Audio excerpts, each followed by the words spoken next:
Okay, well then, so big picture, we're going to go next now into us and looking at some of our kind of where we are from a data perspective. Abigail, you're going to do this.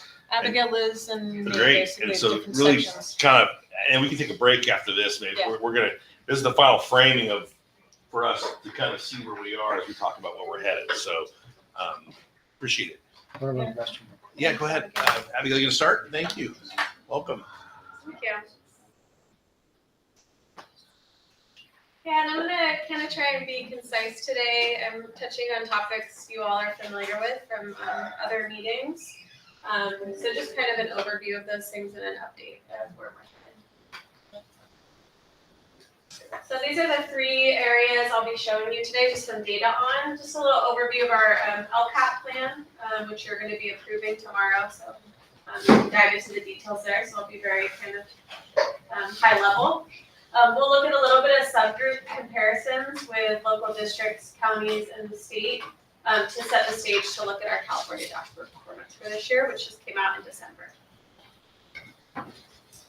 So as an overview, we are actually in a kind of a new cycle for LCAP. Last year, we concluded a 3-year cycle and started our next 3-year cycle. So we really got to redesign the LCAP to be more aligned with really what we're working on and what our priorities are right now. We have 3 goals in the LCAP. The first one really focused on relationships and building our safe and caring environments. The second one is all things focused on kind of our academic proficiency that we're hoping to build for students. And our last action is really focusing for preparing students for life after high school. So 3 kind of major buckets that we're putting our energy into, and that's how we decided to organize our LCAP as well.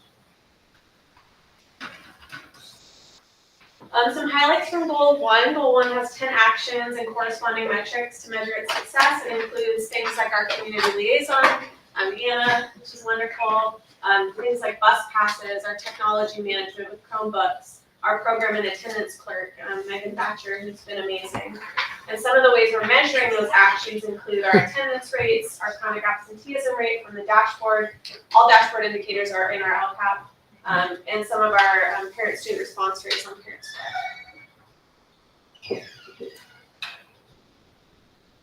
Goal 2 has 9 actions with corresponding metrics. This one includes actions around our social emotional learning program, Pivot Pride. Our ELD program and our intervention program are included here, among other things. And we measure our success of this goal, including metrics like student social emotional survey data. We use the percentage of students taking advanced math and science courses, iReady data, CASP data, all goes into this second goal. And the third goal has just 4 actions with corresponding measures. These actions include things like our academic counselor, Luis Portilla, who's really amazing. We have a graduation rate improvement plan in progress, and our college and career readiness framework. And some of the ways we measure this goal are through our graduation rate and college career indicator, also from the California dashboard. That certainly was not everything. The LCAP's long and detailed, but that's just kind of high level what that's about. And tomorrow, as required, you will get the more detailed version of all of that. It's in your packet. Right. We really tried to simplify it and really align it with like what we're actually working on. So we're proud of this cycle, and it's really informative.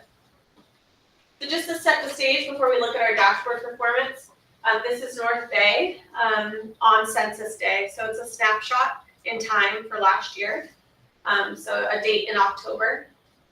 And same with these other schools. So we're comparing ourselves to Santa Rosa High, Sonoma County, and California in this snapshot of students. You can see total enrollment, socioeconomically disadvantaged percentage of students with disabilities, percentage of English language learners, percentage of homeless students, and percentage of foster youth, just to kind of give an idea of what our school is composed of. 63% of students in California are socioeconomic. 2/3 of our kids. Yeah. We're doing something wrong. And at Pivot North Bay, 60%. Yeah. Yep. Wow. Which is higher than Santa Rosa High and Sonoma County. You all, this was one of the questions in my survey to you before, a couple months ago, to see this data, and it was unanimous that all of you wanted to see this, and it's very telling. Obviously, students with disabilities, we knew that already. Our English language learner numbers are going up. Homeless are higher than anybody except the state of California. in this area and Foster, double foster youth. Yeah. So in comparison to California and the county, we're pretty much on parity except on English learners. Yeah. We're serving about half as, Yeah. I suppose we should. And so, I think this is true for the other 3 sites in some degree. So my question is, how do we reach out to them? How do we get in touch with those families to let them know we're here for them? We have a record number of English language learners this year. Last year was a record number the year before, so we are headed in that direction. Speaking candidly, is remote learning best for an English language learner? I'm not sure. We see, it depends. English language learners are a very diverse group. So we have students who are classified that way, but really are orally and fluent in English, but they haven't reclassified because maybe their writing skills aren't strong enough. But so are many of their English only speaking peers. But we also, we've also received students in some cases who are like very recent migrant students. They've just arrived. So we see that number going up, and also I could see that population maybe wanting to stay in a more face-to-face program, and that may, you could certainly argue it's better for language acquisition. Although for some of these, it's an increased cost. Like with this, the disability one, that could be huge cost-wise. Yeah. And the question is how, there is a limit. I mean, that's a problem. Like with ours, we're almost double. That's. We haven't increased in the last 3 or 4 years. We hit 30% about, I don't know, what was 4 or 5 years ago. And we have not increased above that. That's the good news, and I don't think we will. But yes, I just don't think it's going to get more, it's just not going to get higher. Right. I don't think so. The school districts might have difficulty with, and ours is even double theirs. Right. Yeah. That's a huge cost. And that said, the qualifications that the students are qualifying under for special education are changing. We went from 3 to 14 students classified to be placed in what they call a special day class. Right. So we had to create special day class stuff really quickly. Right. But the number itself is not increasing or decreasing. Yeah, so as we stated, Steve, it's pretty similar across the different campuses. We'll look at North Valley next. So here you see similar trends. We're about the same as the state and county for socioeconomically disadvantaged. We're nearly double for each of our comparisons there. Lower for English language learners again. Higher percentage of homeless students, and significantly higher foster homeless students. Obviously, it's a small number on that day that we took the snapshot, so these are small numbers of students, but it's still significant. I also have to say, I do think, looking at the numbers from Tripeppi Smith, there might be a bit of a, not purposeful, I'm not saying that, causation, or at least a correlation between the counselors making referrals to Pivot. And I don't mean that in a bad way. I don't think they're doing it. I think the counselor sees the kids who are struggling the most. They know they're struggling. They're like, I don't know, we don't really have anything for you, but I know this school does great. I don't think it's a purposeful, sending us certain Well, I was kids. not in those cases. We're a referral, we're a resource to them. And Yes. if they see it that way, then we're an asset to them, Correct. which is a good thing, even Yes. though it causes other Cost, issues. yeah, Yeah. cost us harm. It's part of the community. Yes, Yeah. exactly. Yeah, and we take pride in serving all of these students. It's just important backdrop information when we're going to look at our indicators of academic progress, just to know, when these numbers are higher. So Riverside's next with very similar trends. Quite similar. The county and district here are a little bit higher socioeconomically disadvantaged, but we're still really close to the state. Twice as many homeless, again, more than 3 times foster. But yeah, pretty similar again, lower there on English language learners, just a subgroup. I want to point out something real quickly that we changed this year programmatically, or last year really, but we have designated educational coordinators, so general ed teachers, who have an entire caseload of 28 students that are what we call special population students, meaning they fall into one of these categories because arguably they're coming in, just struggling a little bit more, possibly, and so that's why. And so it also is how we spend our federal dollars in these program areas, that we are assigning a teacher, to these students specifically to work with them, nurture them, and they have special skills to work with them. So it's something that's growing among our teacher population as well. And they get a stipend for that, just so you know.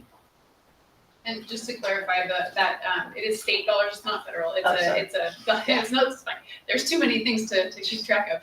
I But there's the socioeconomically disadvantaged subgroup, English learners, and homeless and foster, and those count as unduplicated pupils, is what they We heard call her say them. that. And so there are special grant funds that need to be spent specifically to improve outcomes of those student populations.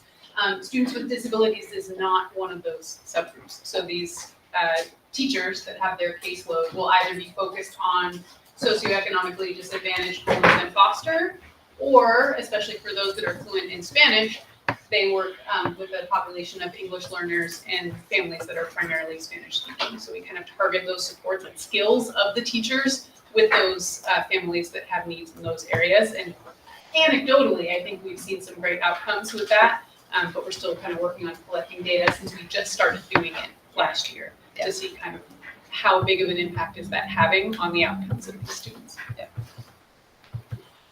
Right. Sorry, just want to ask a clarifying, because that title of socioeconomically disadvantaged conjures up all sorts of things in one head about what that means. And then courtesy of my business partner / wife / CFO, she just quickly Googled this stuff. And can you just how does that break down? Because it appears like, yes, a qualification for the meal program, at least as previously existed, was a criteria for determining if you're socioeconomically disadvantaged. Of course, now in California, you just have universal meals, is my understanding. It's still a qualifying factor, and I believe it's based on it's a percentage of the federal poverty level income. So we take the household data collection survey, what's the income of your family and how many people live in your household and things like that. And that, determines there's a threshold for different programs have slightly different definitions and calculations of what it means to be low income or socioeconomically disadvantaged, and there's a few different terms that are used to describe it.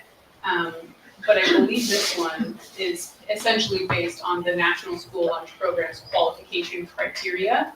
It aligns with that, at least for the funding that we're talking about that we get for these students. Is that what you're understanding? Yes. So it's purely an income number, because search results, it suggests it's also a criteria around either education status of the parents or foster youth or.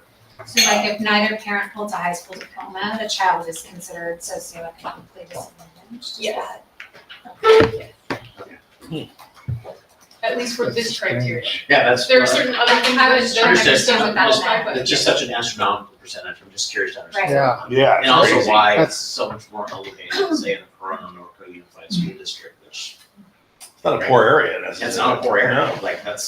that's horse country on the Norco side, and Corona is, it's relatively. The houses are expensive. Yeah, yeah. they're very- So Corona. it's a really, that's a fascinating data set. So I was just to understand what the criteria are to actually get there, because. I understand Riverside County because of the multiple communities that it touches. It's so huge, but not Corona. Corona surprises me. There's a lot of wealth disparity. Yeah, fair enough, yeah, and this is me second guessing your data, it's really just June, I just. Yeah, and it is from DataQuest. We could dive more into it too. Okay. The DataQuest is a great resource for these kind of numbers. Awesome. So we'll look at San Diego next.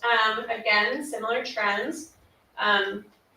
This is a county where we're seeing less of that distinction, but our school compares is above the unified and around the county marks there. Always notable here is that 30% number at San Diego, almost 3 times the state of California.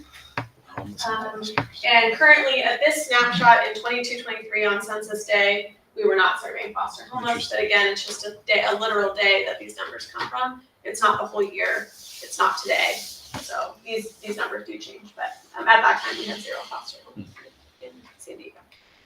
Awesome, so that sets the stage for the California Dashboard, the report card for schools.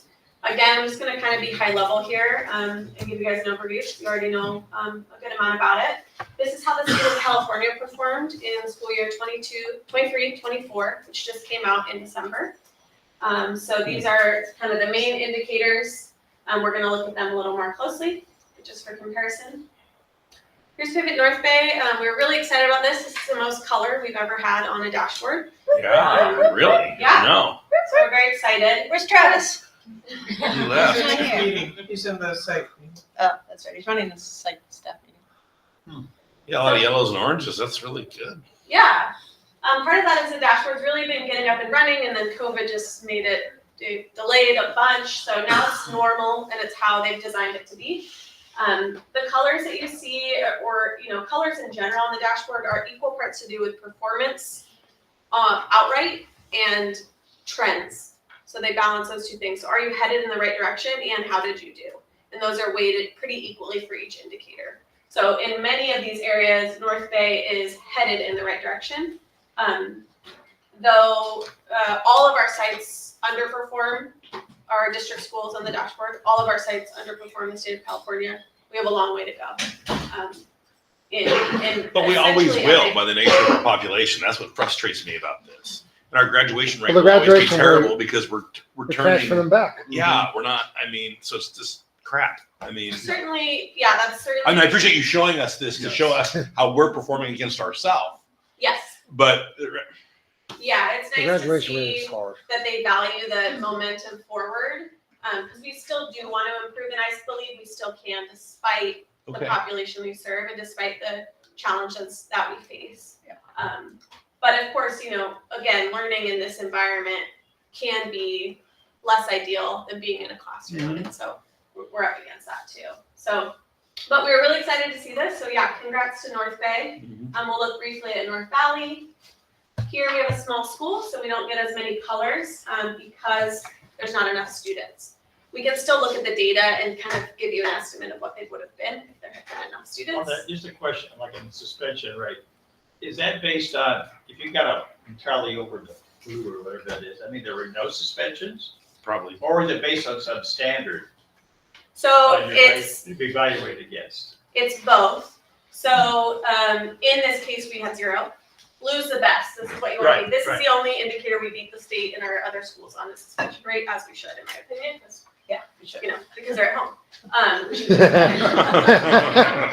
Their parents can kick them out. But the color has to do with, so this kind of shows how all of them work. It has equal parts to do with the amount itself. So in the case of suspension rate, 5% or 0.5% or less, 0.6 to 0.1, these are all a component of the actual percentage of students suspended, and then the change. And those two things are equally rated to give you a color Change in our prior year? from prior year. Yeah. Exactly. And So that's that true of factors in. all the dashboard It's things. two, all right, so it's two things. Is what's going on now compared to last year, so if it was, well, I guess, yeah. So if you improve, then your guide would have, your indicator would up a little bit. Yes. But your base year or whatever still. Yeah, But your still actual, have that yeah. data plus And your- it's all, keep in mind, it's all percentages too, so San Diego's small, so if we had one suspension Right. at San Diego, they will have gone backwards from this year to next year, just heads up, because we had one suspension. But what's in so San Diego. goofy about the superintendent of, Right, where true. at Tascadero and I, we meet every month just on government stuff, facilities. We lament about this because you're Right. punished now for disciplining students. Let's be clear what this is. Right. Yeah. When you actually are suspending and disciplining your students and trying to get them to do the right thing, increase attendance, don't do this, don't do that, you are punished. And that is true. And I just want to make that, that's what's just frustrating about education in California. Well, I'm happy to hear you say otherwise, but suspension is idiotic. You're sending them home. Yeah. That's, but there's other metrics. I'm not just saying, I understand, it used to be, oh, we just send them home because they did a naughty thing. Well, what are they gonna do when they get there? They're gonna not go to school, not gonna do anything. The idea was to keep them in the school and do something else. with Yes. them. As they continue to But distract do other something children. else with them. But sending them home is like, oh, I get to go home. This is a deal. And some And often kids, the students who are being sent home or who are being suspended are already the students who are most vulnerable and Right. struggling. the but in a most. way, it's suspension. It's been there forever. I get that part. We used to do it too. But in a way, it was kind of dumb because they had absenteeism to begin with, and now we're going to kick them out for a week. And they go, now if it's real serious stuff, then we call the police or whatever it happens to be. That's a different story entirely. But suspension, the idea is, all right, if they do something wrong that's not, a crime, then they should do something in school. It's in detention, they gotta clean out the garden, they gotta do something. You can't make them do that. Boy, yes, you can. No. Not anymore. Well, I'd be pro that. let me tell you, I give them options. You can do this or you can do that. You pick. And they'll pick the one that's the easiest one. Now, Guys, you and can- remember, there are rules and then there are rules. I know. You can, if you're running a school like a parent. Don't listen you to can him. work There around are rules and Don't there are listen rules. to him, No, Corinne. You got that, staff? What is in Corinne their does best the interest? suspending. But anyway, All right. I just say, Yeah. anyway, we're arguing. Thank you. I think you and I are going the wrong We'll go ahead direction. and as look we at, talk. look at Riverside. Yeah. So here is Riverside's dashboard. We're excited to see some trending in the right direction here, but again, this kind of shows different work we have to do, and then a few areas where we weren't quite large enough. Though I expect this next dashboard for Riverside to have enough students to have this all colored in, More which will be colors. exciting. And last we have San Diego. This is all available on the dashboard website if you ever want to dive in. There's tons of information if you click into each of these. They even have a phone app if you want to look at our stuff on the phone.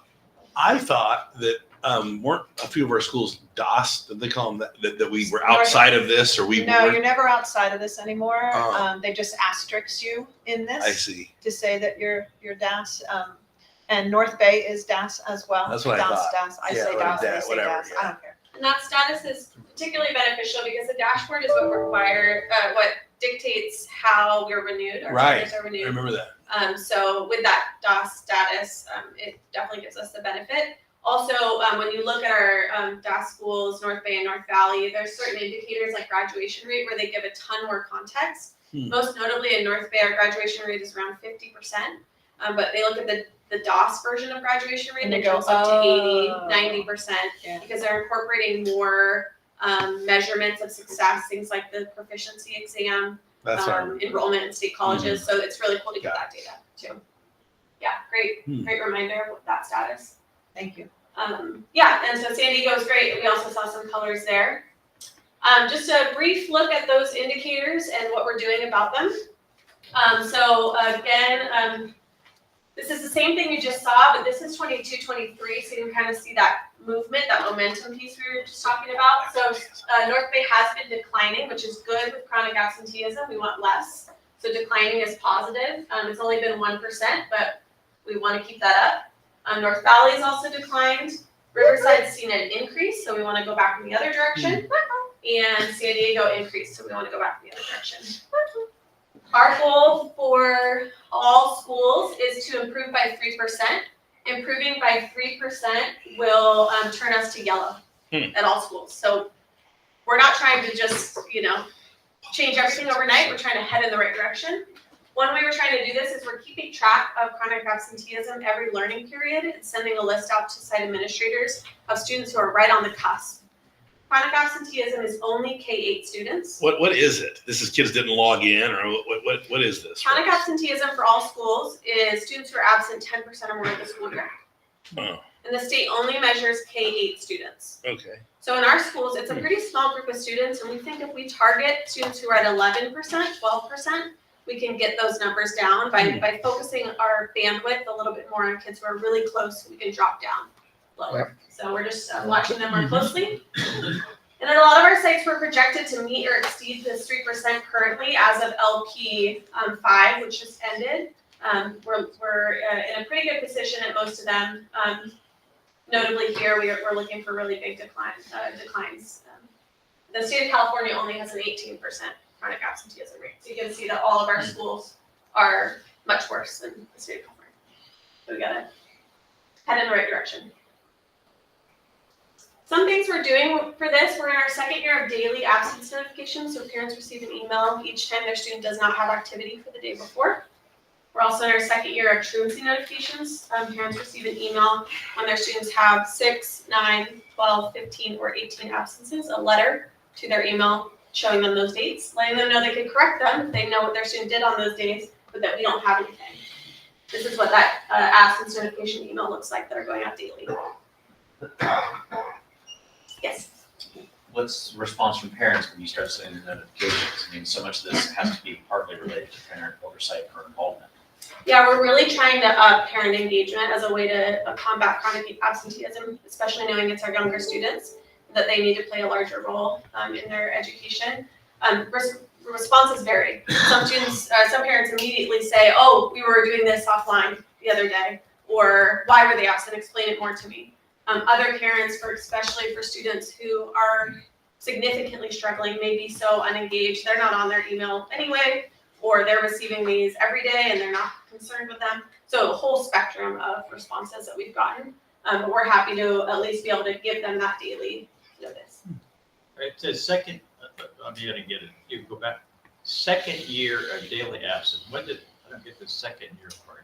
So second year of implementation. So last year was our This first has nothing to year. do with them, it's just what we're doing. Yes, yeah, In our second year, yes. okay. yes. You ever use snail mail?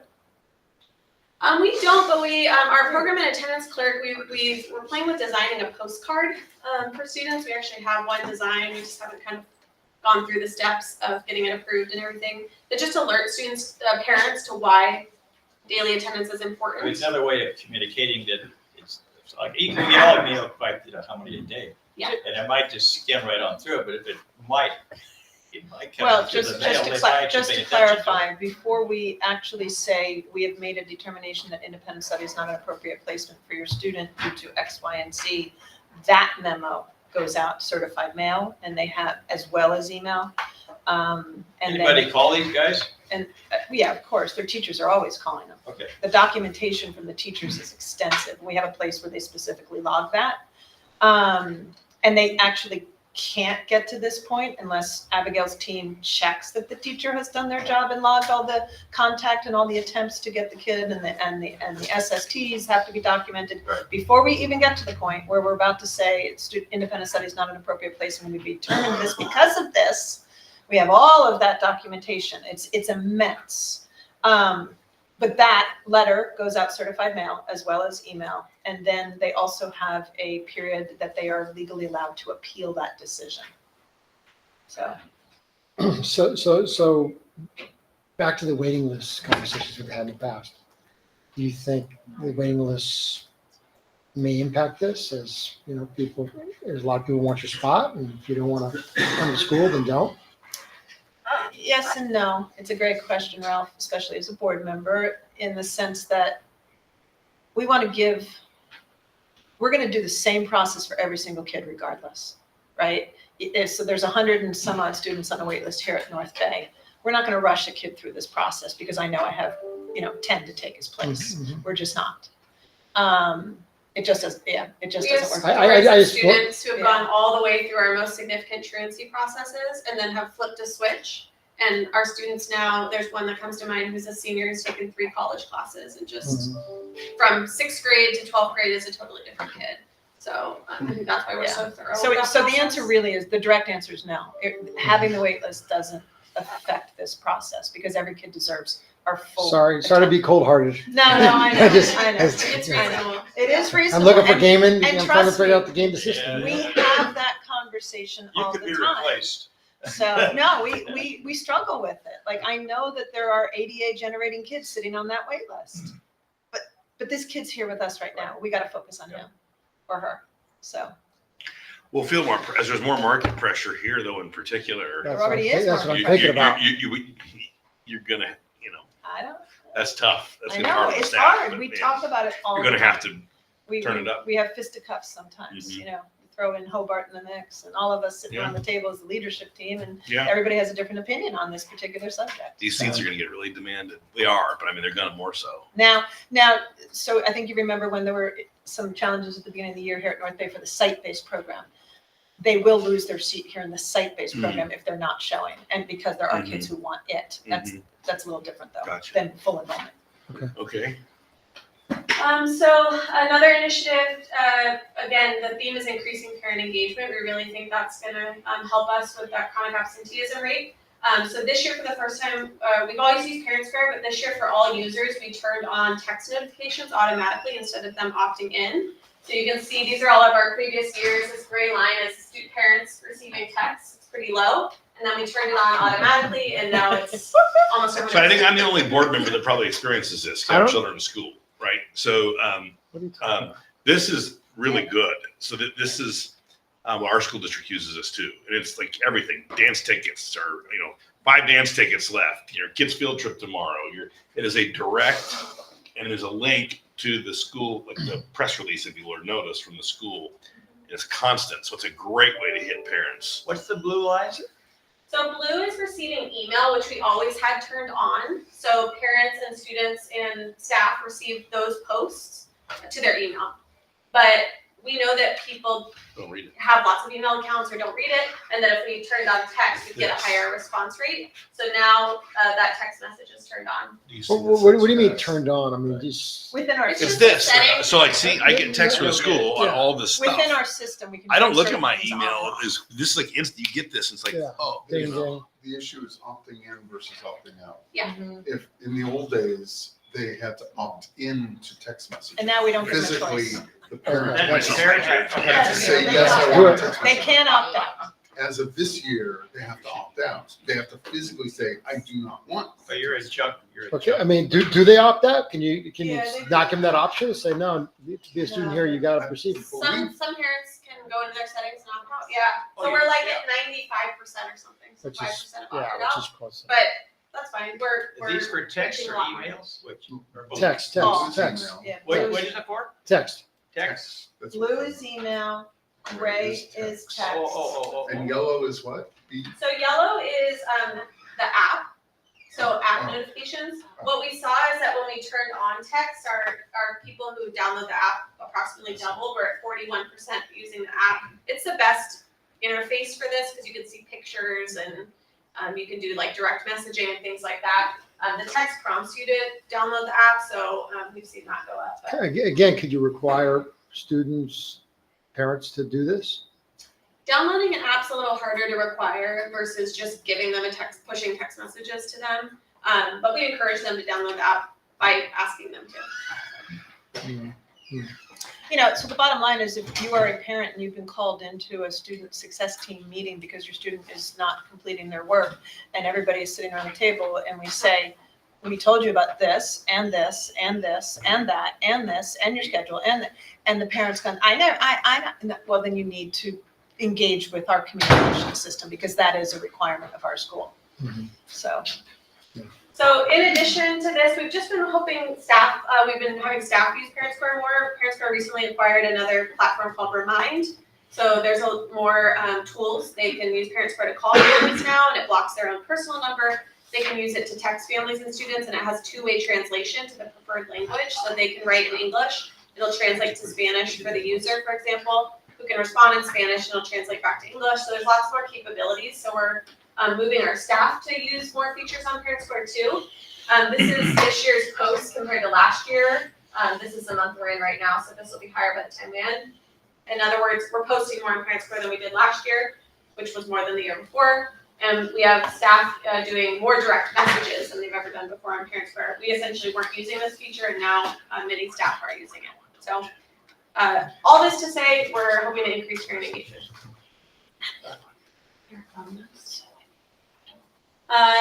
So that's kind of, we'll touch on that in the next slide. So another way we're doing increased parent engagement, we've done a synchronous or a live family training. Jana has led it the last few years, so we did that again this year. That kind of winds down in the fall. And what we did this year is create an asynchronous version. So it's a video on a Google form.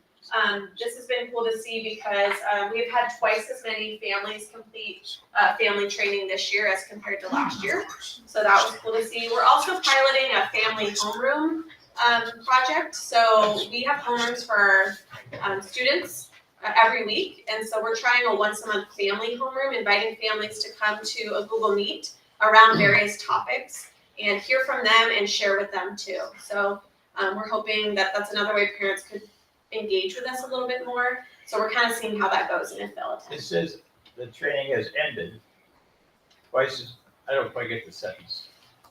Yeah, so we created an asynchronous version, so a video version basically, once the live sessions ended. So Jana did live sessions for 3 months. Those ended, and then we said, hey, if you didn't make it, you could watch this video instead. Got it. Otherwise, it ended. Yeah, So you can watch it at 2 a.m. Yeah. And we had them sign their name and what they learned, and so, yeah, the big takeaway is twice as many families are trained this year. Yeah. He thought it made any sense. either. Just for the record, I attended No, I was not in following that. real You did, time last I year. remember. So, I saw it 3 or 4 times. No, you did. My I don't remember you. I could, I'm not. just for the record. All right. Alright, What does asynchronous mean, out of curiosity? asynchronous is not live, so it's flexible, so it's, Really? yeah. It's like an online class you can take at a college too, you can do the. What are you gonna say, not live? Hey, All right, let's keep moving. We're getting. Yeah, we got a lot to get through, so yeah. Suspension rate is pretty, simple for us, as I said, we have all 0% at these 3 schools, 0% the year before, nothing very significant there. However, we did see a pretty big increase at North Bay last year that we wanna make sure we get back, in check just again, because our setting lends itself to be able to avoid suspensions, because students can already just work from home, so. We're just wanting to make sure that we are organized in that way and can make that happen. Those are some pretty serious issues. I think we were briefed on some of those, right? Yeah. Yeah, those were, yeah, bad. Beating someone up, yeah. Yeah. So our goal is to get back to very low for all of these. In some cases, this is our only indicator that is kind of helping us when it comes to those charter renewal distinctions, because it's our strongest. Throws you in that middle group because this is so good. Mhm. Oh, the whole thing averages out? And so Oh, they If throw it you're into a all big- red, then you're Low. assumed in the you're gonna get thrown out. Yeah. Yeah, if you're all green or blue, you're assumed, and then if you're in the middle. I thought if you're all red, you couldn't even be renewed. If you're orange, it's up to them, Correct. right? Yeah, I The- remember The that. default position is. You're out. Shall not. Yeah. Renew. I remember that. So we're See, hoping to be. it sticks. All this training you're doing for your board members. It sticks. We're hoping to be below 1%. We're projected around there. We have had some incidents at schools that we haven't in the past and in North Bay, but I'm hoping that we still come in at less than 1%. Some relevant initiatives here. North Bay specifically is partnering with the Sonoma County Office of Education for differentiated assistance in general because of our dashboard, but because of the pathway we've kind of chosen to go with them, they want to be very hands-on with their schools they're helping and train and do presentations and things of that nature. So we're focusing on exploring some restorative practices, some culturally relevant instructional practices. They'll be doing some staff trainings and some classroom demonstrations. Some pretty talented staff at SCO, so we're excited, to just have a partnership with them. Yeah, it's an impressive county. It really is, County Office of Ed. It is a very impressive County Office of Ed. Also coming up in February, we have connected with an organization called Community Matters. Our leadership team will be doing a training with them just to see how we might incorporate restorative practices into our behavioral plans and models that we have, and how we can build out our behavior plans and models a little bit more. Which feeds into the chronic absenteeism and engagement and all the things on the dashboard. It's not like we're just randomly picking, these things from out of the blue. Awesome. English learner progress, mostly of note in North Bay, though for the first time, I think Riverside will have a color because there are over 11 students that are English language learners. This indicator is all about making progress for those English language learners. We increased 2 years ago, we've kind of maintained. We're hoping this year to improve by at least 2%, which would move us to yellow. Yellow is kind of the theme for the year. We would love to just have yellow dashboards. That's kind of mellow yellow is what we're saying to staff. So that's great. And the next initiatives that we're kind of going along with this is Lucas, our ELD teacher. He does an amazing job. He's built out a really comprehensive program for these students. We've had about 100 this year, which again is the highest number. This is directly from the LCAP. A lot of our data is presented, it's a 3-year cycle. So there will be another year here that we're currently in. But this data from the LCAP was really exciting for us because every one of our schools just did really well. This is reclassification rate of English language learners. So all of our schools increased or maintained the rate that we want to see. So that means that students are scoring a 4 on this test, and then they're reclassifying. They're no longer an English language learner. They're kind of getting to graduate or move out of that subcategory, which is a huge accomplishment, and it can be really challenging. We have a lot of long-term English language learners who've been in that status for like 12 years, for example. Used to be English learners in general couldn't pass that test if they had to take it. Yeah, they weren't ESL kids, they were just regular kids. If you gave them that test, they go, oh my God. So Yeah, it's it's very it hard can be very to difficult pass. to get out of that. Yeah. So we're excited about this, and we celebrate every time a student reaches that milestone. Thank you, Lucas. Where is it? Graduation rate, this is a huge focus of mine. I really think we can improve this indicator. So the state of California, just for context, graduates about 86% of students. Our schools are all quite far below that. We did see an increase in San Diego and an increase in North Bay last year, but we saw maintenance in North Valley and a decrease in Riverside. Our current senior classes are looking much stronger, in part because of the things we've been doing over the last couple of years to design it that way. Most notably, looking at a big increase here in San Diego. They have a really strong graduating class, so we're excited about that. Projecting Riverside to get a little bit closer to where they were 2 years ago and improve. North Valley, strong graduating class. We're really hoping that they can improve by this amount that it looks like right now. And North Bay poised for a slight improvement. And this all comes from looking at the seniors, how many credits they have left, and how much time they have left in the year. And, you know, if they did what they should be doing, they should be able to make it. And that's how we get these.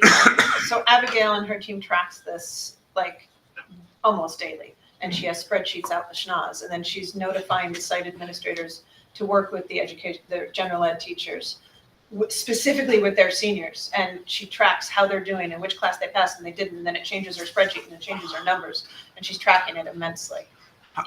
Projected, that's what you really think? How, That's based on her analysis of her spreadsheet. what happened to and North courses Valley? they That's passed. significant. Yeah, they That's have incredible. a much stronger class. And- So this would be students with 45 credits left to go at the end of our first quarter. And they should be doing 15, 15, 15, so they should finish. Yeah, Wow. so we're hoping that's the case. But let's put the pressure on the EC. Yeah, there's two people being impacted by that. You know, being notified, this guy needs more. Okay, very about it weekly or something, you know. Okay, I'll get on it. You know, it helps them too to keep focused. Yes, yeah. And one thing I've noticed, the graduation rate is 4th and 5th year graduates combined. So that's good to keep in mind. So some relevant initiatives that really close tracking we just talked about.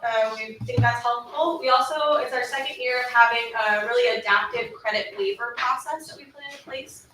So we're able to kind of customize students' path to graduation pretty much on a student by student basis. So if they're doing great, they're going to meet our full grad requirements, and then if they're credit deficient, we'll apply waivers that are still within the bounds to earn a high school diploma, but kind of take out some of the things that aren't required to earn a high school diploma, things like electives, community service. So every kid basically has their own plan to reach graduation while still keeping expectations really high. Every single kid.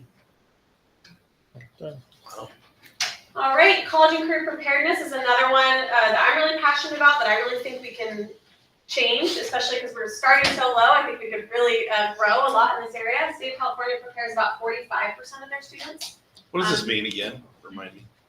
It can be kind of complex. There's a little bit more detail on the next slide. There are maybe 15 ways a student can meet this Okay. college and career prepared criteria, including things like A through G, state testing scores, CTE pathway completion. Some things have to be combined. College courses are included.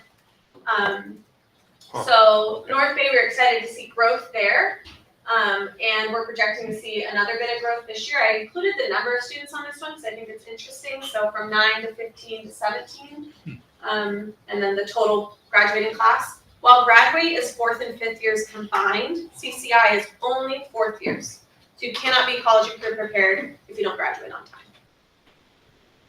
North Valley, hoping these 2 students pull through, it would be a big jump for them to 9%. Riverside, we have about 7 who I believe could, if they graduate on time, will meet this criteria in a variety of ways. And 5 in San Diego, so increases across the board I'm projecting for next year's class. And this is something we talk about at every leadership meeting.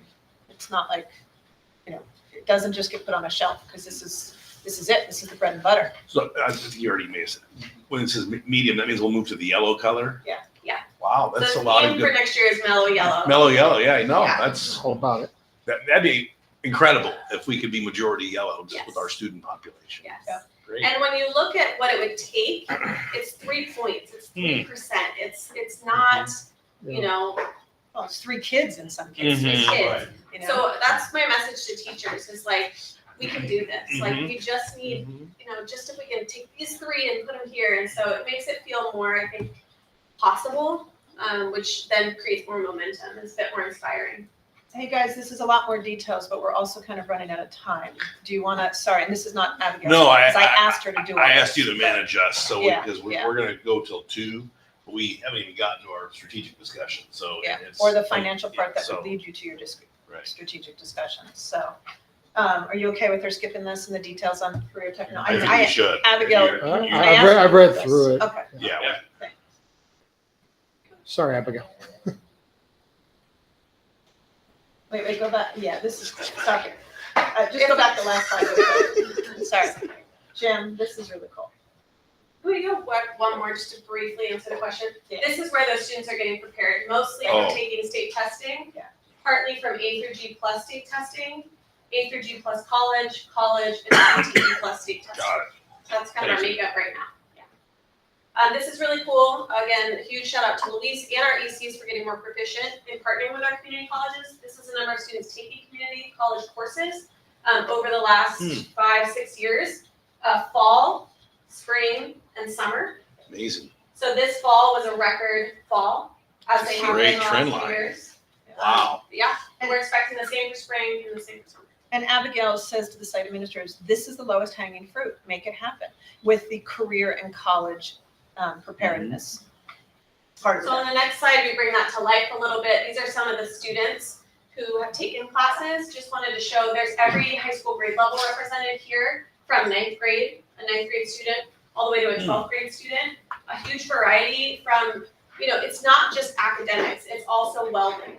It's also an ELD class for a student who's a brand new English language learner, high school student, a recent migrant. And he's able to go to the junior college and get some advanced kind of ELD skill building there, which is really cool to see.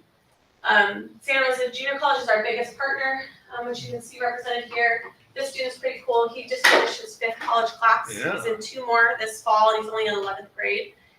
So he's really done amazing things there. But there's students from all of our campuses represented here, though they may take the class at Santa Rosa Junior College online, because it's our best partner. 9th graders and after. Yes. So awesome. huge shout out if staff, if you're there, and Luis, obviously, in getting the students to take the classes. Because we have to count on, even Luis has to count on for a large part, with the teacher having the conversation with the kiddo and doing the pushing. And then Luis kind of takes it from there as well. So it's a real good partnership. But every teacher that has a kid taking a community college class, woohoo! Pat yourself on the back right now. We also, this year's graduating class will be our first 2 students who are completing a CTE pathway, a career technical education. Which is also career and So technical. that's another way to be prepared. We're really excited about that. We'll just skim past these because you guys are out of time, but English language arts, our goal is to increase by 3 points across the board. Some of our schools did that last year. We want to replicate it. Other schools, we want to do that. So 3 So points. that's based on the state testing. That is huge. That it weighs heaviest in where they put us on the charts for renewal. Math, we want to increase by 3 points. We saw progress in a few schools. We want to replicate that. We also have our completion rates here when you look at it later if you're interested. 3 Not points go is the backwards. themes. That's a duplicate, it looks like. This is new. Science is getting added to the dashboard. It's a test called the CAST. We've already been administering it, but they're going to be tracking it now. So we don't have a ton of details on this one yet, but this is how we did this last year, and our goal is to increase. So we'll see how we do this year. It'll be a new dashboard thingy. Some of the things we're doing to improve those are listed here. We can talk about them, but we're short on time, so maybe another time. These are the key takeaways. We have a new LCAP cycle we're really excited about. It's really in alignment with our goals. Our schools are serving double or nearly double the state average in special education and other subcategories. But we are poised to see really good improvement this year on the California dashboard, and we're excited to hopefully see that happen. Go back one slide just on the really cool initiatives that Abigail and the team, the programmatic team, everybody, that's ECs, ESs, site admin, everybody. We can talk a little bit more about this when we get into the details of the LCAP too, because a lot of this is kind of funded through the LCAP, some of it, not all of it, but it's huge. It's huge improvements over what we've done over the years and adding things to get us to not go backwards and not go into the red. And so hats off. No, you guys have really been drilling down into this stuff and finding programs and different methods to really move this. You've kept this informed, but it's neat to see it working, Yes. to see the data. Cool. You owe me $5 Drill drilling down. down. He hates that. He charges me $5 every time I say it. So I haven't said it in 3 years. You haven't. You should pay her. I was going She's broke. paid me before, yeah. I forgot that. I think It's I thought there was a someone rule. another word you We're had. drilling down. All right. Thank you, Abigail and your team and all of our. Please, Thank you. $5. Yes. Thank you. Thank Way to go, guys. Way to go. Progress. Are we good to keep going? You guys will just take. Yeah, we're Is gonna this have the Sunshine restroom Committee breaks report? as needed or whatever. a, Keep going. when lunch comes, staff, please feel free to help yourself to Pepe Smith. We'll have a working lunch board to get through everything. We'll take So, like 5 or 10 to get Yeah, served yeah. up, but yeah, we'll keep working through lunch. So we have a deadline? By we- 2 o'clock. You had asked to have everything done by 2, I was? the board in general. Oh, was it you? Are we ready for Might be financial some I'm team just, building I'm exercises. just, Might be some pre-arranged team I'm building just exercises. asking, we'll get naughty about them. We probably go to 2:15. Board member? Reed got me my shirt, so I have to be really nice. Okay, all right, so the financial backdrop, how are we doing? I know we do the regular financial update at every board meeting where we look at the actuals, the budget, things like that, but kind of taking a step back to the whole organization, trends over time, and where are we in things like fund balance and reserves. So this slide just has some reminders and a couple new things about what fund balance incorporates. So it includes cash, which may be restricted or unrestricted, depending on where it came from and what entity it came from. There are some advised percentages for what schools, including charter schools or districts, should maintain as a reserve for economic uncertainties. That's kind of the primary term. I've always thought that percentage is so poor. And 5% is very low. Yeah. We have a new requirement from San Marcos that is 10 for Visit San Diego. Yeah. And that is part of their, it's a condition of them renewing. Our city uses 30% just to show you how. But school districts goofy keep, it is. no, school districts have much lower, they just, Yeah. No, So they're heavier their staffing costs are so significant as a result, which is why you see these layoffs and but closures. the 'cause they don't- revenues aren't as variable typically. So the minimum is 5% that they have to maintain as a reserve for economic That's true. uncertainties, but school districts hand actually gives maintain you- more like 15 to 17%.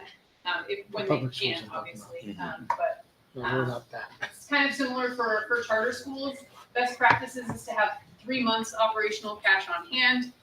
If anything were to happen, like deferrals of our revenue payments from the state, which, as you all know, does occasionally happen, especially when the economy hits some bumps.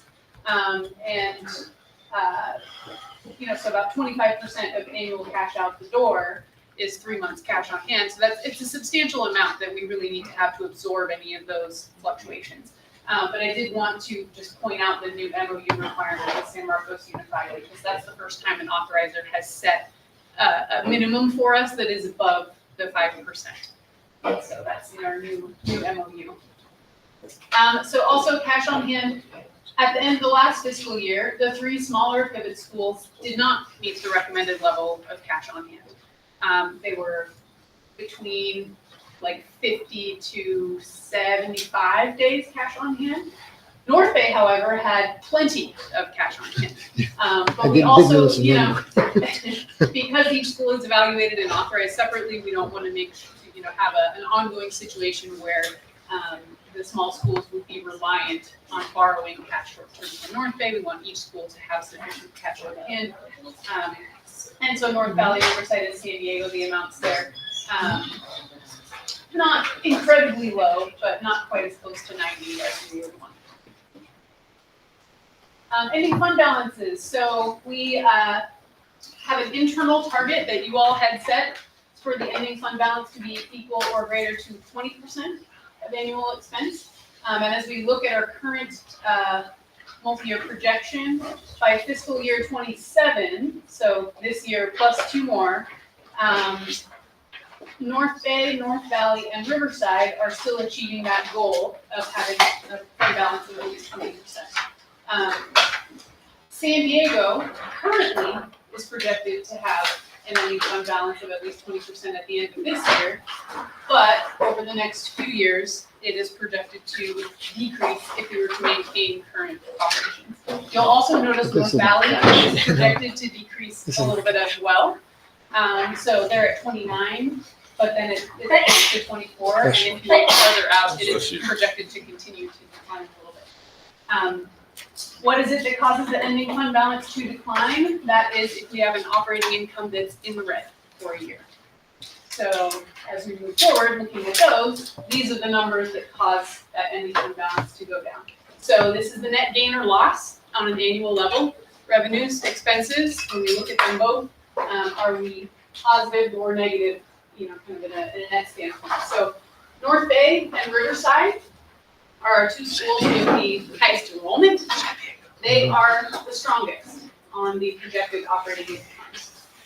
However, North Valley and San Diego are going negative, and if we were to maintain operations and programs at current levels, it increasingly gets more negative over time. And really the take-home message here is that the enrollment levels we have at those 2 schools, North Valley and San Diego, are not sustainable as we're seeing the one-time funds go away. There was a comment earlier about the, kind of COVID money has floated a lot of school districts and charter schools through for the last 2 years, and we're seeing the last of that money going away.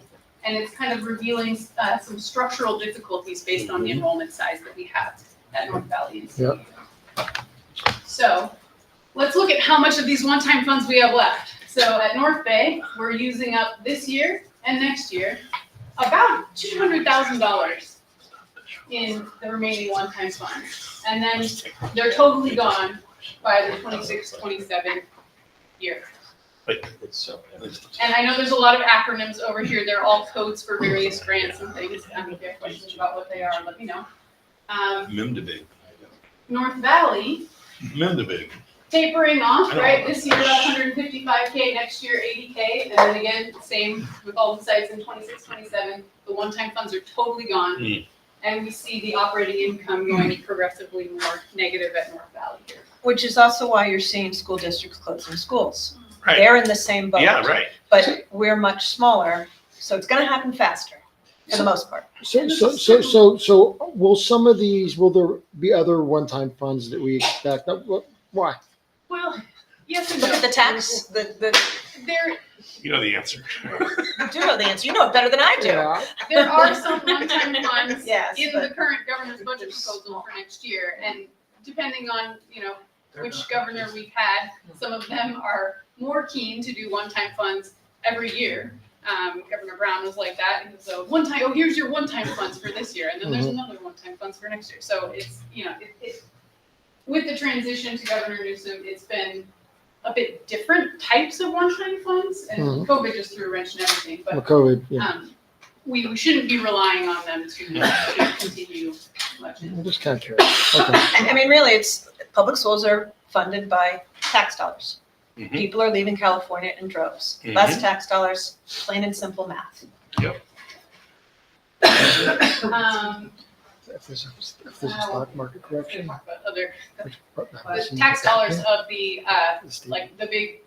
the most wealthy people are still doing okay. We just had better than expected for this current budget cycle. But obviously, yes, the people in general, if the population is declining, that means less people to pay taxes. So in Riverside, same thing. We're tapering off of the one-time funds, but operating income is still solid. That's also partially due to the fact that our large depreciation is finally ending. So we had this expense every year that was like $180,000 of depreciation for the facilities build out. and that's going away, so that's a significant reduction to the expense side of things. So Riverside, again, enrollment and their attendance rates are proving sustainable. And San Diego is the site that feels this tapering off of the one-time funds the hardest. So this year we still have about 108,000 in one-time funds. Next year will be only about 25, and the operating income getting progressively more negative. And it makes sense because this is the site that has the lowest enrollment overall. So we had talked about enrollment, I This is believe it was about a year ago, Yeah. when we brought this to you for the first time. We've seen it pop up a couple times. But as Pivot Charter School programs have been evolving, and we kind of have our system of how we do things with our facilities, field trips, staffing, and everything. We have this kind of guide for sustainability based on enrollment. There are certain levels of fixed costs for administering the programs, having facilities, rent, utilities, things like that. Well, sorry, I'm just saying, this is very clear. That's good, Yes. because we kind of gutted it out thinking that this is what we need to have a school work, a site work.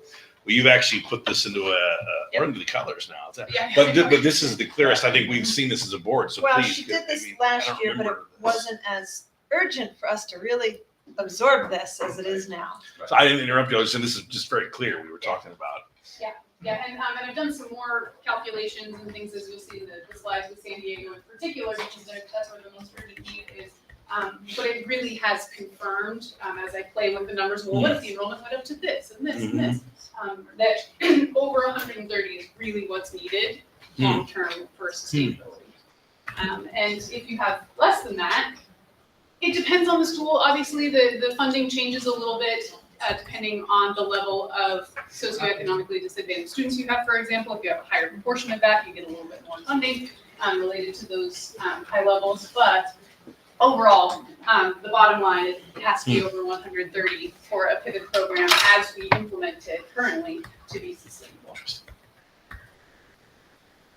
And looking at enrollment over time, so we have these 10-year enrollment graphs. And similar with the slides and the statistics and demographics that Abigail showed, this is based on census day. It's one day in October. It's a snapshot in time. Doesn't necessarily mean that the whole year, it's not an average enrollment, but it's on the census day. So North Bay, seen some fluctuations, but staying fairly sustainable between 400 to 500 over the past several years, and has grown 219% over the past decade from at 137 students in the 13-14 year. Riverside, except for our one blip where we had to get reauthorized and we closed Riverside for a year and merged it with Pivot San Diego, that's what that big dip is there, and you'll see a corresponding spike at San Diego. Enrollment has really been steadily increasing. And to the point where this year we've had to say, stop enrolling at Riverside, we're busting at the seams over there. So this year, having 170, it's the highest we've ever had on census day. And it really helps with that picture of the operating income and the sustainability. We've passed that tipping point of 130, and it's gotten very, very What stable. year did we move into the new facility? 2021, it was still kind of during COVID. Yeah, because it was COVID-y. I remember Yeah. Jane and I were wearing masks going Yeah. over there and doing our video.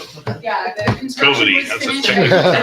I think it was maybe January 2021 Yeah, that sounds that right. we officially moved.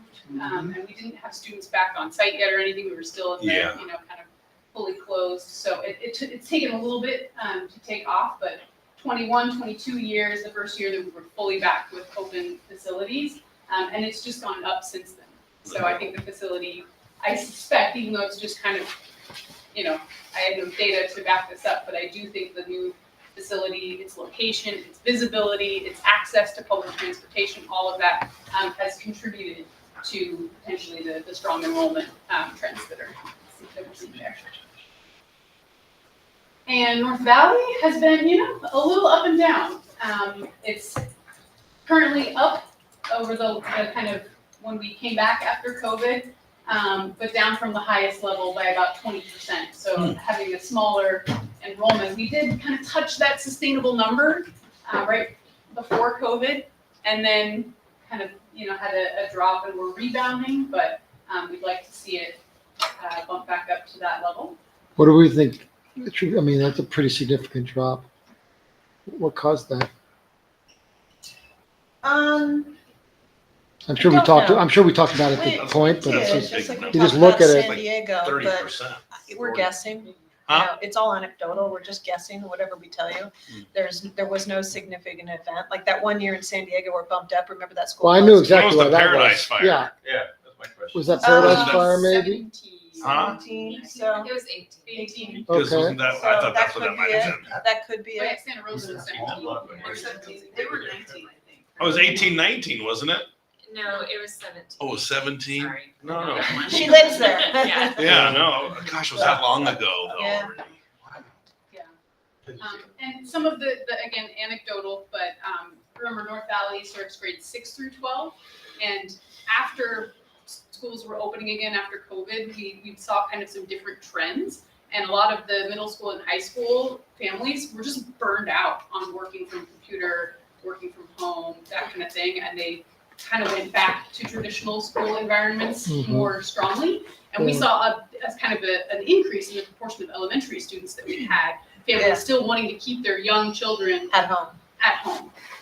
Whether it was due to, just health concerns, or they liked the model, felt like homeschool, or maybe vaccination related reasons that they couldn't go back, or something, I'm not sure. All right. I don't mean to deviate from. No, Yeah. it's I okay. It's just- a good I question. just looked at it and I would was tell you, but Yeah. I mean, that, the fires and that, COVID is really. But I think also, the fact that we didn't really quite see it as strongly at some of the other sites could partially be explained by the fact that the elementary enrollment Yeah. got larger and kind of made up for it. Elsewhere, and they don't have elementary, so they're, doing Yeah. well. I mean, if they had an elementary program, just assume they'd have at least 15 more kids. They'd kind of be okay, but anyway, we can't do it. Yes, we can. And San Diego, so we have the big spike, the one year that Riverside was kind of merged and under San Diego's wing.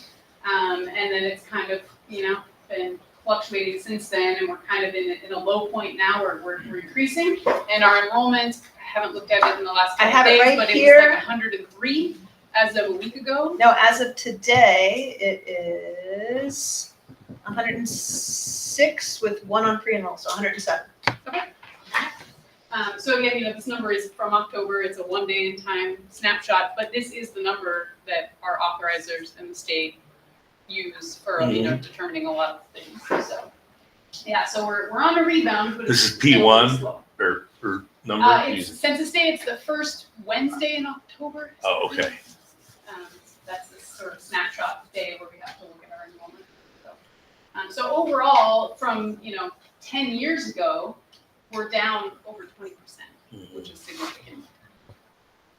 And for those of you who don't know, there was a time when we could do this. San Diego had the biggest operating income of all 4 schools, Mhm. and that helped all the other 3 schools Mhm. across the board. There was a day. And it has kind of shifted to North Bay now being kind of the ringleader, but with the highest enrollment, which means they also take the highest percentage of organization-wide Overhead. costs, since those are based on a proportion of enrollment in ADA. So fiscal stabilization plans is essentially a plan when we expect things to get bumpy if we don't do something. So currently, this year, our budgets look fine. We still have those one-time funds that are kind of helping things along. But as you've seen, San Diego and North Valley, the enrollment is going to be more important and more relevant as we taper off of those one-time funds, and the budget forecasts confirm we can't continue to do everything the way we're currently doing it. We need to make some changes. One point that EdTech, Eric Knoll said it very succinctly, I'll try to replicate what he said, is that you can make cuts if you want, but the only way to solve the problem is more enrollment. Yeah.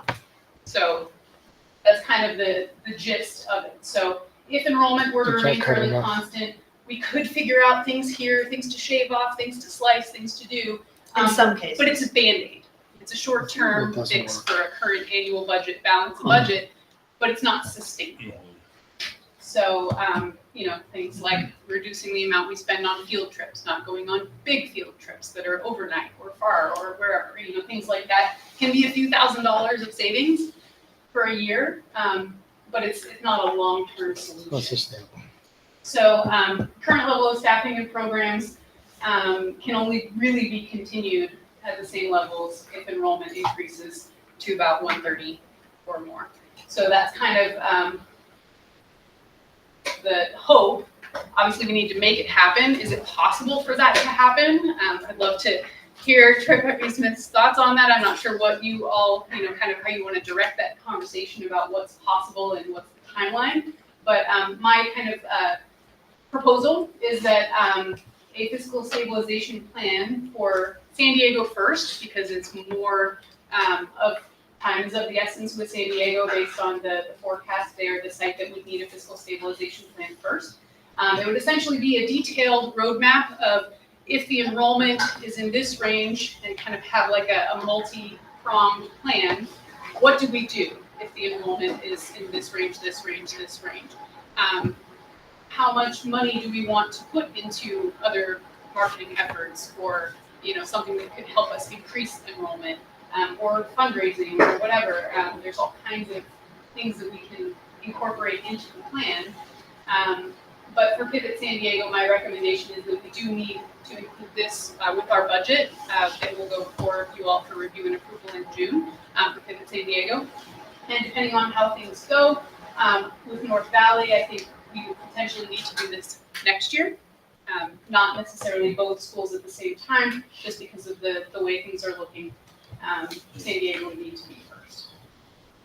And Liz and I will meet a lot on the stabilization plans and include other people, and a little bit of input along the way, obviously, but we'll bring you something. So I know Jana had kind of presented some options, and there was some brainstorming about what can we do?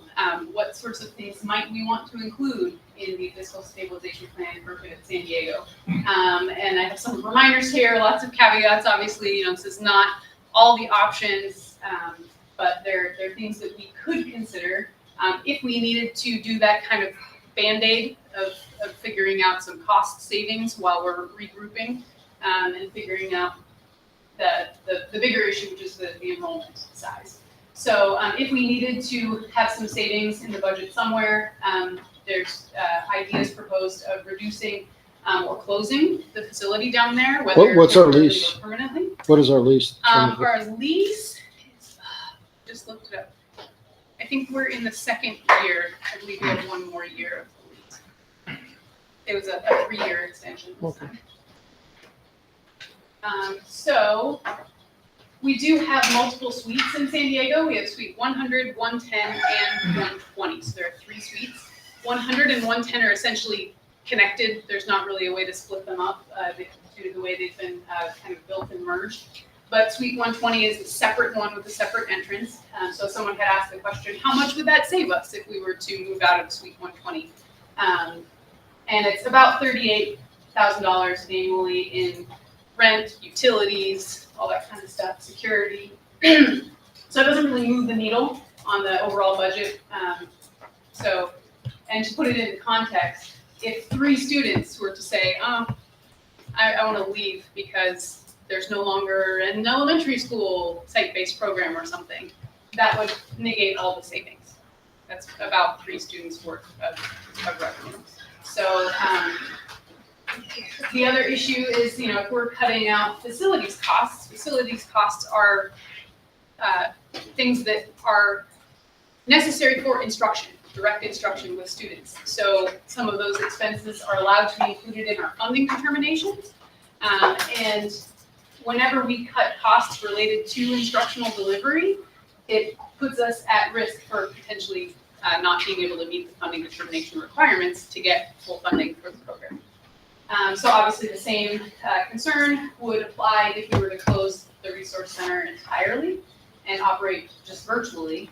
Again, whether it's temporary or permanent, that none of those decisions are made, are not being made today. But it saves more. It's about $124,000 annually that the facility is costing to operate. But again, same issue of funding determination requirements. Those instructional costs are important. So exploring new facilities options. We talked about how the Riverside site is very visible. It's larger. It's in a great location. So if we were to potentially move to a new location and pivot San Diego, would that help? I don't know. Everything we have at this point, is just kind of anecdotal that the Riverside site has been positive, but it could be a good thing for enrollment. It would also, I believe, trigger a material revision of the charter. So we'd have to take it back to San Marcos Unified for them to approve. We did have to do that in Riverside, and we moved the facility. So I don't think there's any concern there necessarily at this point, but just to note that would happen. We would have to bring it back to the San Marcos Unified Board. And then also, if there is a new facilities project, it can be costly. So the expense does get spread out over the depreciation schedule, just like Riverside had. So there would be potentially, a significant depreciation item for 5 years on the books at San Diego. So it feels like it's a little bit of a gamble. We need to know, if you build it, they will come. Is that true? Right? 10 to 20 students would cover the cost. If the facility, obviously depending on where it is and all that, if it was between $500,000 to $1 million to build out with tenant improvements and things like that, depreciation in a year would be between $100,000 and $200,000. And so that's where the 10 to 20 students estimate came from. So if we were to get 10 to 20 more students because of a new facility, it would entirely cover the depreciation cost. And not that it's apples and kiwis, but it did happen at Riverside when we moved. Mm-hmm. But it also cost us from the beginning when we had that crazy design guy contract or whatever, from that beginning to when we actually opened our doors, it was like 1.5 million. I think it was more like $850K. Beginning to end. Anyway, so million. Well, the site's a challenge. It's hard to get to. It's in a very exclusive area. There's a lot up there. Yeah. So this phrase, you have to spend money to make money. We've all, I think, heard that before with respect to fundraising as well as things like facilities projects sometimes. So some other, thoughts about how to stabilize the fiscal forecast for San Diego.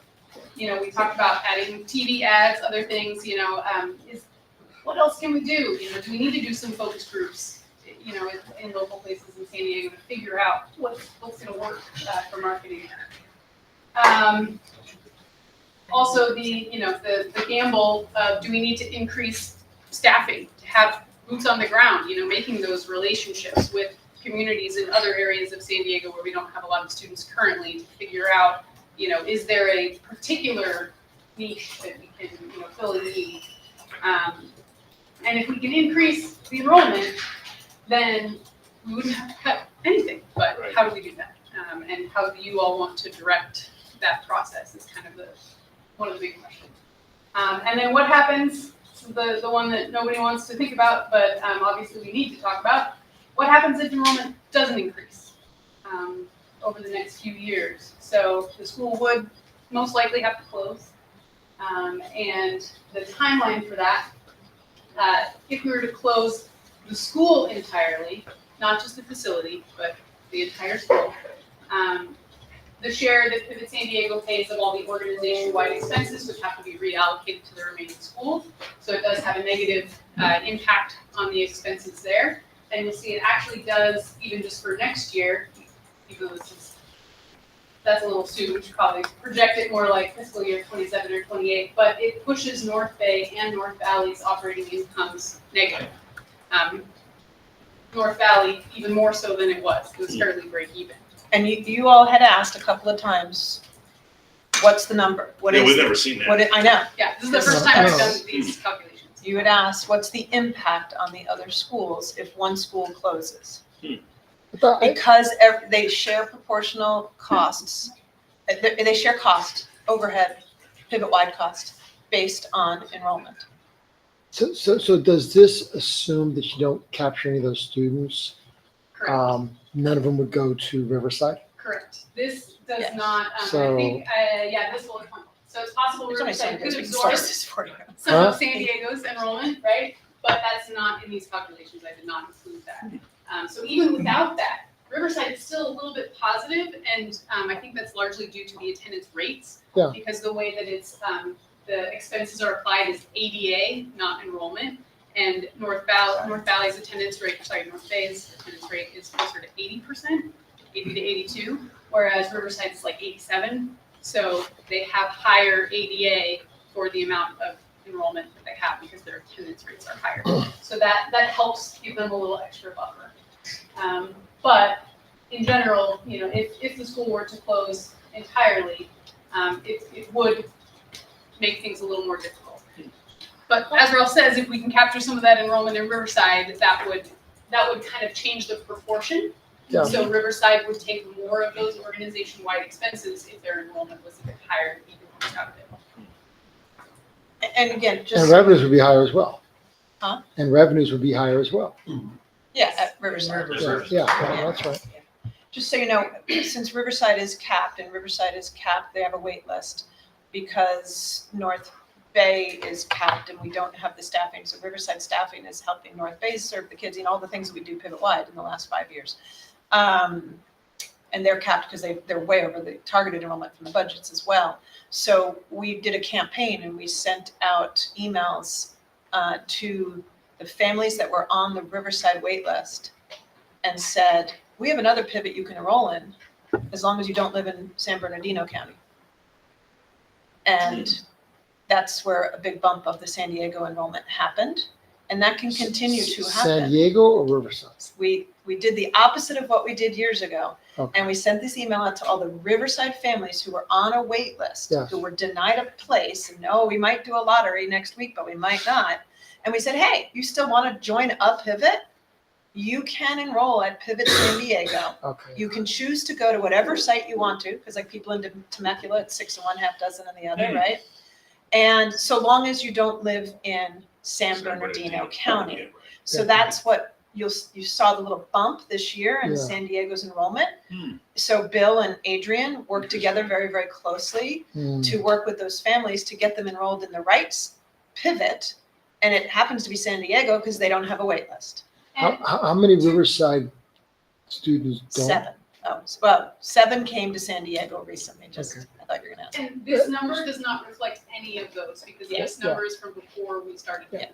So how many students in San Marcos don't attend in person? Most of them. Most of them do not attend in person.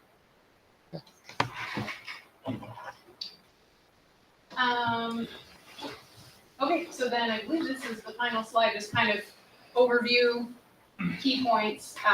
We're definitely in a transition period right now, so we're having to kind of feel out the new normal, kind of exposing some hairy details of what our enrollment levels at North Valley and San Diego, that they are a little bit problematic. I think the COVID one-time funds were kind of masking that structural deficiency a little bit. And at this point, with my conversations with Jana and with EdTech, it really seems like the only way through is to increase enrollment if we're going to maintain the level of programs and the way we implement programs for these schools. So it's a very key element of our planning over the next several months is going to be this. How do we increase enrollment? So questions, thoughts, other discussion points? I think this is more informative than discussion point for right now. So I think I think at this point, take a break, grab lunch, and then we'll take like 10 minutes, grab lunch and stretch, and then I want to regroup with you on the next hour. Do we go to closed session today? No, Tomorrow. Okay, thank you, Liz. Great, very Thank you very helpful. much. So hopefully, board members, you now feel up to speed on where we are, how we're performing, where our challenges are, and we'll break. So